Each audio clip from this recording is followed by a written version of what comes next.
नमस्कार मित्रों, स्वागत करती हूँ आप सभी का आपके चैनल में। और आज की इस वीडियो में मैं आपसे शेयर करने वाली हूँ कि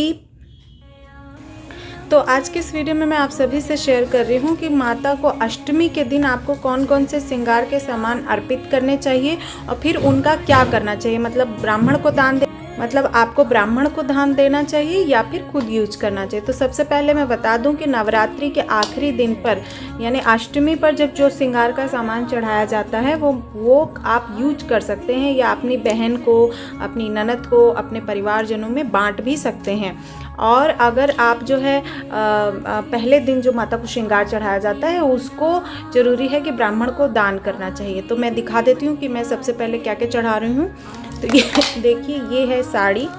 तो मैंने इस बार पीले रंग की साड़ी ली है क्योंकि मैं जो भी कोई साड़ी लेती हूँ वो खासकर चढ़ाकर ही यूज करती हूँ। तो ये मैंने एक येलो कलर की साड़ी ली है और इस तरह से माता को मैं इस साड़ी को अर्पित करूँगी और उसके बाद दोबारा इसको यूज करूँगी। तो ये साड़ी हो गया।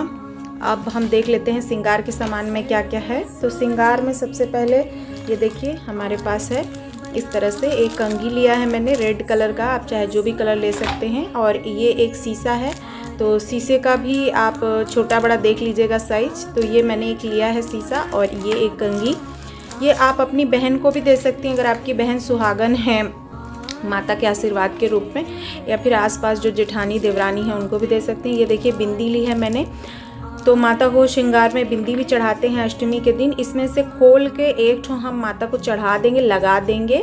और फिर जब दशमी के दिन हम विसर्जन करते हैं तो ये बिंदी वापस माँ के फ़ोटो से निकाल के आप लगा सकते हैं खुद भी। अगर मतलब जैसे पीरियड व्यूरियड नहीं रहना चाहिए, सफाई रहनी चाहिए, तब आप ये लगा सकते हैं। तो ये देखिए ये बिंदी है। उसके बाद मैं श्रृंगार के सामान में आपको दिखा रही हूँ। ये सिंदूर है क्योंकि हम लोग लिक्विड सिंदूर ही यूज़ करते हैं। तो आप जैसा सामान यूज करते हो वैसा ही सामान माँ को चढ़ाएं। तो ये लिक्विड सिंदूर मैंने ये लिया हुआ है। आप जैसा भी सिंदूर यूज करते हो, पाउडर वाला वैसा, जैसे इस तरह का जो आता है डब्बे में, आप उस तरह भी चढ़ा सकते हैं माँ को। तो सिंदूर ज़रूर अर्पित करना चाहिए। आप ऑरेंज वाला भी चढ़ा सकते हैं, जैसे कि ऑरेंज वाला डिब्बी भी हमारे यहाँ पर चढ़ता है, पर अभी यहाँ दिल्ली में उतना मुझे मिल नहीं पाता है। तो मैं ये लिक्विड वाला ज़्यादा यूज करने में मुझे सही रहता है, तो इसीलिए मैं ये वाला चढ़ाती हूँ। उसके बाद आप देखिए आलता है। तो ये आलता मैं माँ को चढ़ाती हूँ और फिर ये साल भर चढ़ जाता है क्योंकि डेली आलता लगाती नहीं हूँ, त्यौहार व्यवहार में ही लगाती हूँ। तो ये आलता है और कभी किसी साल बुआ सास को या किसी को भी आप दे सकते हैं, जो भी आपके आसपास सुहागन महिलाएं हैं उनको भी आप दे सकते हैं। उसके बाद आप देखिए मैं क्लचर नहीं लगाती, मतलब क्लचर नहीं चढ़ाती हूँ, कोशिश करती हूँ प्लास्टिक की चीज़ें अवॉइड करूँ।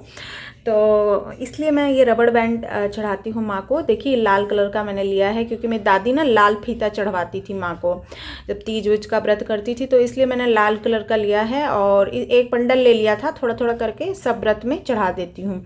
तो इस तरह से ये हम माँ के केश सज्जा के लिए चढ़ाते हैं। वैसे तो कितना भी चढ़ाएं कम ही है, लेकिन जितना हो पाता है उतना चढ़ाते हैं। फिर ये एक लिपस्टिक है। लिपस्टिक भी आप जो ब्रांड की यूज करें आप वो चढ़ा सकते हैं।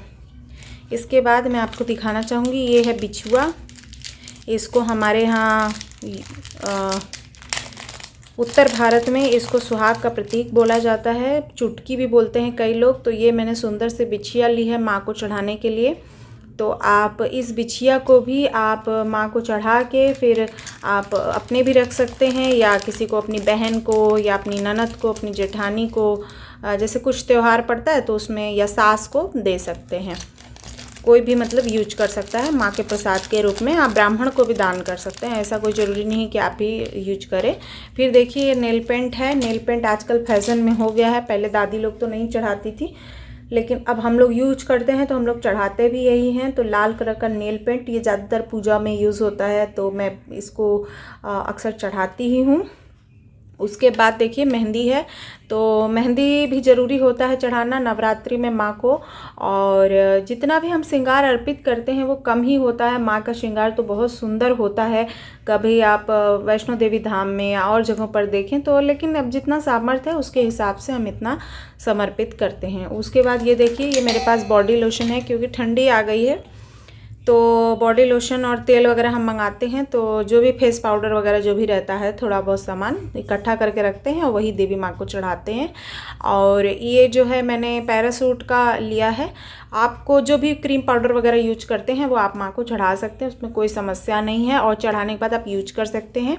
उसके बाद देखिए दक्षिणा रखना ज़रूरी होता है, क्योंकि मेरे हिसाब से जो भी चीज़ हम नहीं श्रृंगार में कर पाए हैं वो हम दक्षिणा के माध्यम से माँ को समर्पित कर सकते हैं। इसीलिए मैंने ये हम लोग दक्षिणा वगैरह रखते हैं। तो इस तरह से दक्षिणा जो है माँ को समर्पित की जाएगी। और उसके बाद इस दक्षिणा को, क्योंकि श्रृंगार का सामान तो हम घर वगैरह में सुहाग की सामग्री में माँ के डाल देते हैं, लेकिन दक्षिणा का जो दक्षिणा रहता है वो हम इकट्ठा करके रखते हैं। और जैसे जो शक्तिपीठ होता है वहाँ जब हम लोग जाते हैं तो यही दक्षिणा जो है दान पात्र में हम डाल देते हैं। तो ये मंदिर में चला जाता है, ऑब्वियसली माँ के श्रृंगार में तो यूज होता ही होगा, कुछ ना कुछ तो हमारी कमाई का धनराशि चला ही जाता होगा माता के धाम में। तो इस तरह से ये मैंने वीडियो आपसे शेयर की है श्रृंगार की सामग्री की। आपको वीडियो कैसा लगा? तो इसमें कुल मैंने 12 सामग्रियाँ इंक्लूड की हैं। देखिए इसमें मैंने काली चीज़ें, नवरात्रि में जो है ना हम देवी माँ को काले रंग का कोई भी चीज़ नहीं चढ़ाते, जैसे काजल हो गया, आईलाइनर हो गया, मंगलसूत्र वगैरह हो गया, वो आप चढ़ा सकते हैं, लेकिन जिसकी जितना सामर्थ्य है वो 16 श्रृंगार में मैंने 12 श्रृंगार रखा है, और बाकी दक्षिणा भी आप रख सकते हैं। और काली चीज़ें हम लोगों के यहाँ नवरात्रि में नहीं चढ़ाते, बाकी समय में आप चढ़ा सकते हैं। जैसे सेंट तो नहीं, इत्र वगैरह जो आता है छोटा, वो भी माँ को चढ़ा सकते हैं, वो भी 16 श्रृंगार में ही आता है। गुलाब जल वगैरह होता है, तो वो सब चीज़ हम इसमें इंक्लूड नहीं किए हैं। आप चाहें तो अलग से इंक्लूड कर सकते हैं, जितना आप यूज कर सकें, दान कर सकें वही चढ़ाएं। और जो ऐसा नहीं कि 5 रुपए वाला पैकेट ले आके उसको चढ़ा दें, वो बिल्कुल गलत होता है। आप जो भी चीज़ें इस जन्म में दान करते हैं वो अगले जन्म में, या आपको जब आपकी मुक्ति हो जाती है तो उसमें आपको प्रसाद स्वरूप मिलता है।